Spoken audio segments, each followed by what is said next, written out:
I was able to get a free treadmill on Craigslist that I wanted predominantly for the motor for a future project. But in this short video, you'll see me breaking it down to pull out that motor, the controller, as well as have all of the frame parts for upcoming projects.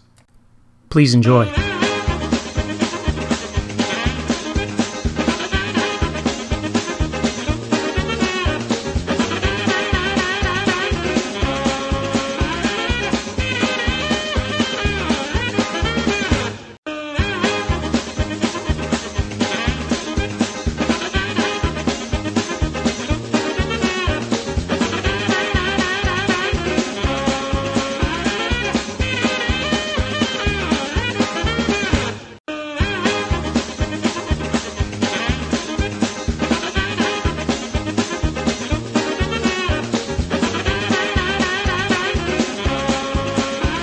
Now that the primary disassembly is done, I get to work with a cutoff wheel, breaking down the frame into more usable parts and cutting off all of the extraneous bits and bobs that I don't plan to use or want sticking out of there and getting in the way.